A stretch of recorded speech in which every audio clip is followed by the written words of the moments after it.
Welcome back, everybody. I'm your host, Kelly Sparks. Back again with my good friend Sherman at his homestead here.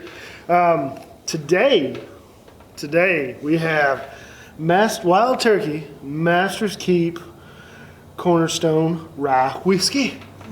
Yeah, so I've really wanted to try this one. I have yet to pull the trigger on buying my own bottle. And you haven't tried this one yet, have you? Nope.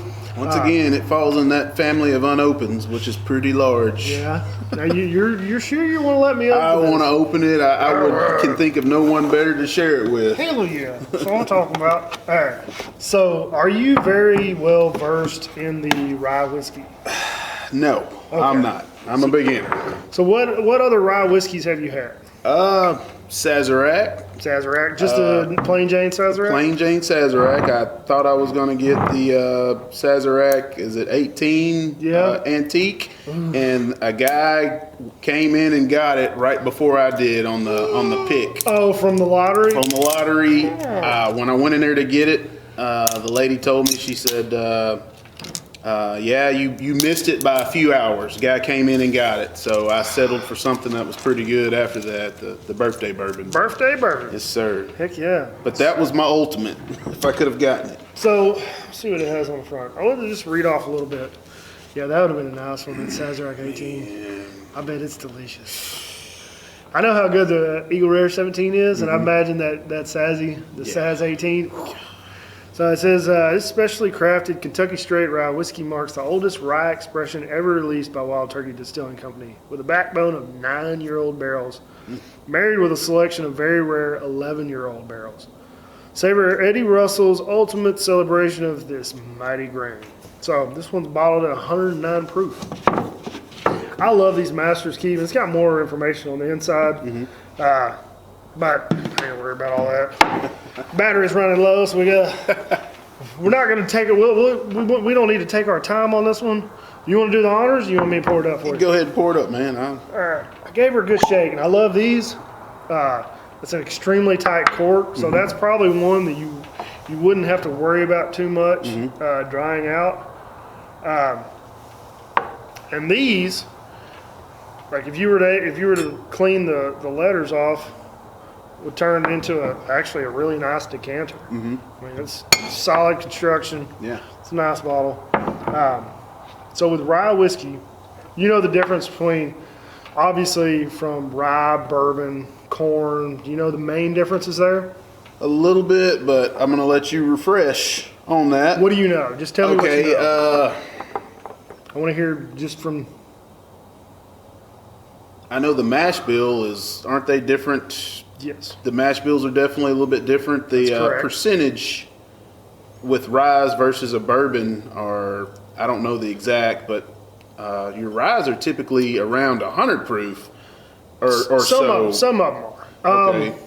So with bourbon, we could have went over this on the last video. Didn't even think about it.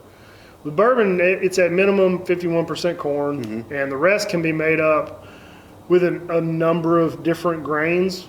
But more often than not, it's going to be rye and malted barley. Okay. The reason why they use malted barley or barley in general is it helps with the alcohols coming from the sugar alcohols. It helps speed up that process, getting the alcohol out of the mash.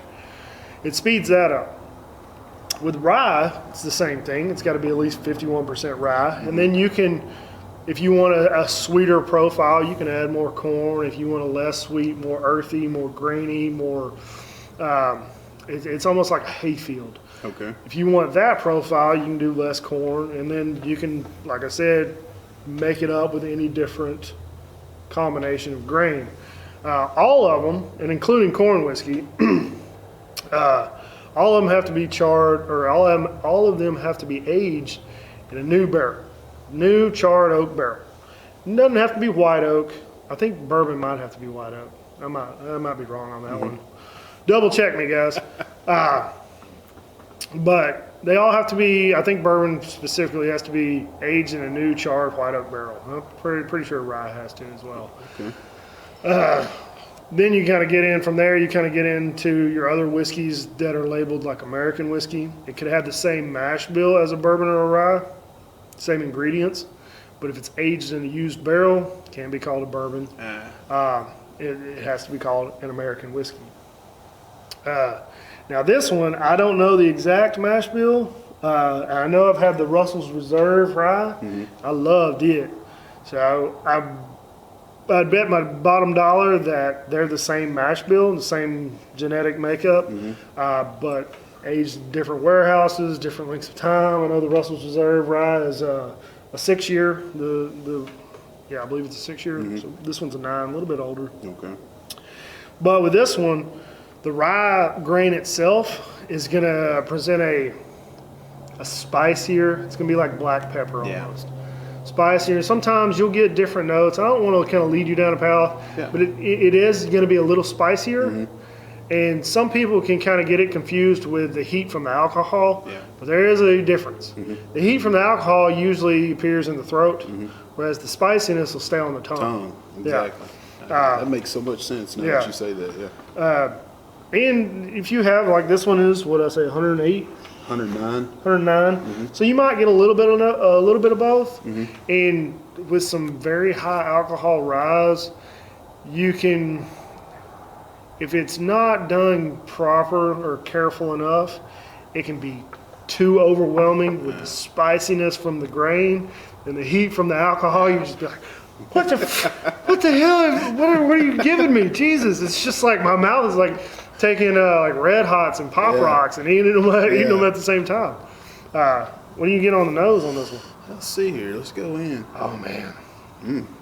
What I was doing, I don't know if you noticed, I was rubbing the glass. We talked about the last one. Just warm it up a little bit, rubbing the bottom of the glass. But so on rye whiskeys, more often than not all the time. Like the Michter's rye, the Michter's barrel strength rye, and the Old Forester rye. And I saw you had one down there. Those, I believe, have a higher corn profile in their mash bill because they're not near. This is my opinion. Obviously, I don't look up any information. I just kind of say what I feel, what I think. I feel like that they have a higher corn profile because it's not near as spicy. It's almost like a really high rye bourbon. Like a wild turkey. What's your nose leading you? My nose is leading me almost similar to what we kind of just had, but a little bit spicier for sure. Definitely a hint of the vanilla, and the banana is sticking out a little bit. The citrus, not really the citrus, but the fruit of the banana is sticking out, and not oaky at all. Well, I can tell you it's horrible, and I think you should just go ahead and give this to me, and I'll dispose of it. Right. Post haste. I might do that as long as you leave that 17 here. Let me see what it's about. Yeah, this the spice stays on the tongue. For me, it stayed on the tongue. I can definitely get some like black pepper, and there's a note that one thing I got to do better on, and I know I've done 400 plus videos. I've got like 80 some odd hours of content on YouTube, and there's one I need to increase my library of tasting notes. That's one thing I haven't really focused on yet. I've just been, hey, let's buy whiskey, talk about it. What are you thinking?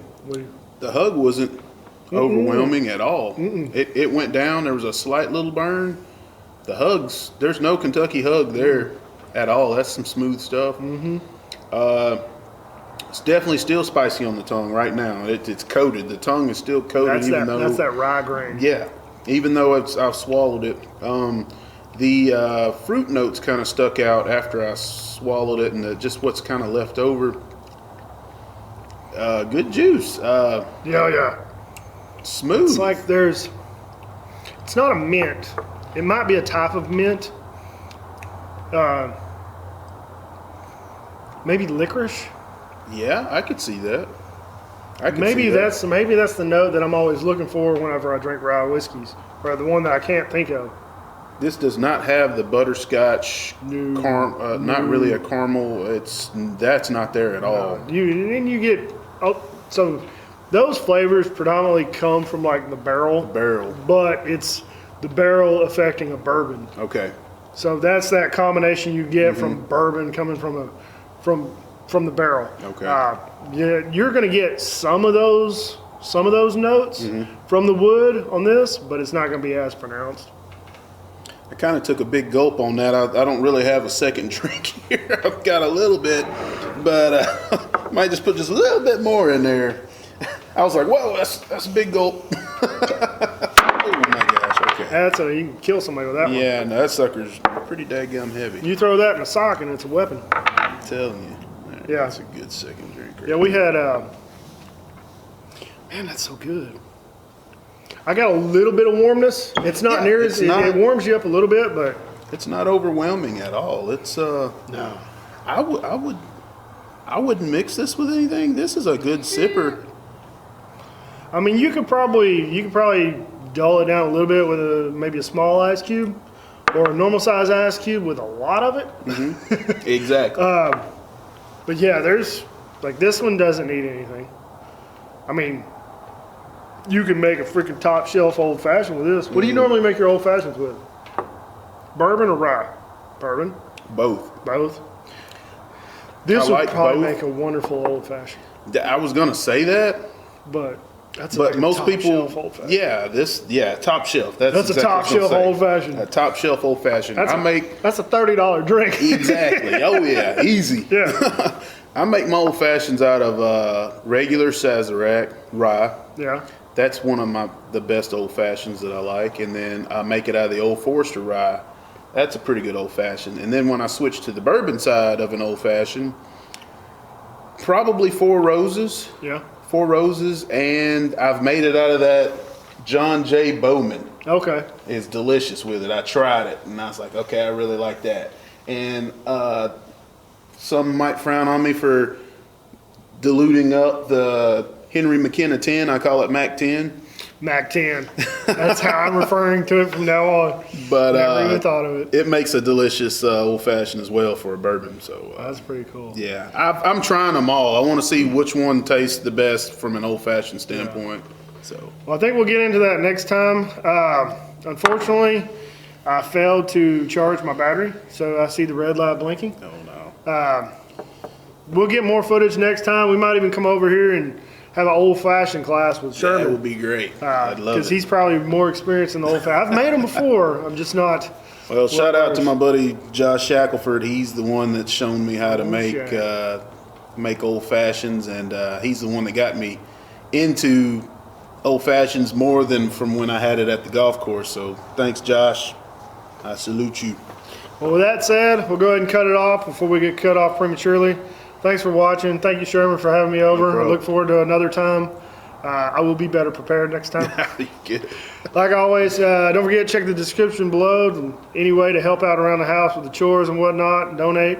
But like always, drink some whiskey, share with your friends and family, like good Sherman here did. And y'all have a nice day. Take care. Later.